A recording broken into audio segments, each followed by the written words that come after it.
on their first 3 possessions of Game 3 of the Eastern Conference Finals on Saturday, Sunday, PHL time, the Boston Celtics took 3 bad shots. 3 pull-up, mid-range jumpers, with plenty of time left on the shot clock, from 3 different Celtics.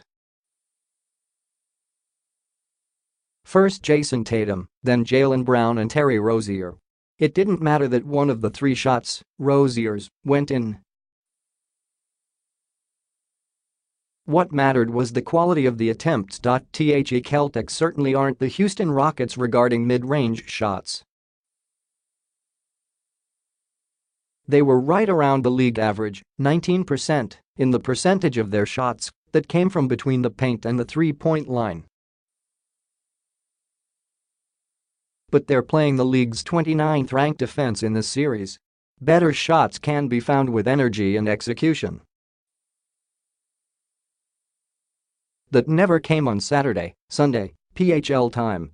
3 shots do not determine a game, but they can exemplify it pretty well. The Celtics started out flat, scoring just 4 points on their first 13 possessions and stayed that way in the Cleveland Cavaliers' 116-86 victory, which made this a 2-1 series. Not even Marcus Smart could give his team an energy lift on this night. In fact, he contributed to a turnover via a miscommunication with Rozier on his first offensive possession after entering the game midway through the first. By the end of the opening period, Celtics coach Brad Stevens had already turned to Gershon Yabusele and Greg Monroe to find a spark that would never come. 2 teams played this game and the Cavs were clearly better on both ends of the floor, as opposed to games 1 and 2. Stevens didn't want to put the 30-point loss, the Celtics' worst of the season in regard to point differential, all on his guys. "We were clearly not the harder-playing, more connected team tonight," he said. "Cleveland was, and they deserve all the credit for that.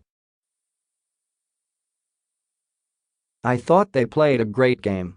They came out and really moved it and were really tough, got into us defensively. The start wasn't everything and Stevens' team isn't uncomfortable with early deficits. No team has won more games after trailing by double digits than the Celtics. They have done so 18 times this season, including in Game 2 of this series, when they came back from an 11-point deficit late in the second quarter. But not once did they look like a team that would make a rally on Saturday. The Cleveland lead was 19 late in the first quarter and was never less than 15 after the 6:50 mark of the second. While it wasn't all about those first 3 possessions, Stevens, Tatum, and Al Horford all noted the Celtics' early shot selection, unprompted, after the game. Stevens, "I thought we took a lot of tough pull-ups in that first quarter. Tatum, early in the game, we didn't get the ball moving side to side. We took a lot of pull-up shots and we just didn't play like ourselves. Horford, I felt like we settled for a lot of mid-range shots. The Celtics have grown tremendously in the last 3 weeks, from needing 7 games to beat the Milwaukee Bucks in the first round to winning 7 of 8 en route to a 2-0 lead in the conference finals. They're the better, tougher and more resilient team in this series. But their margin for error remains thin. The Celtics are prone to droughts offensively, and they're facing the best player in the world. If LeBron James gets some help from his teammates, the Cavs are dangerous.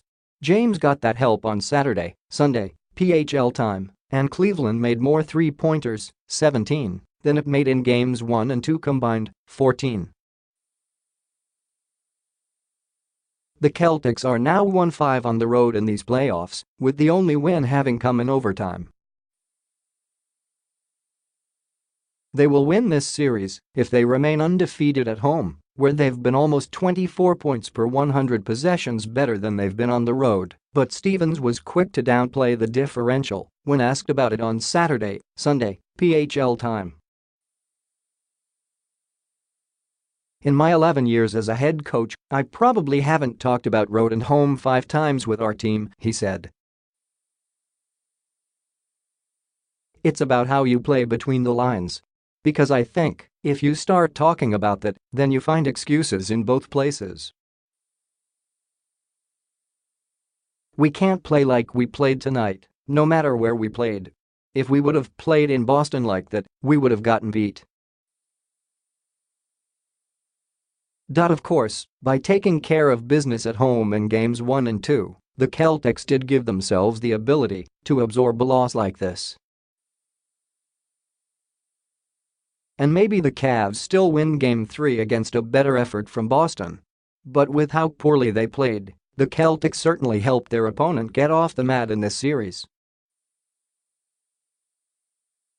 The Cavs had a negative point differential for the playoffs coming into Game 3, but they're now a dangerous team with a 30-point victory in their pocket.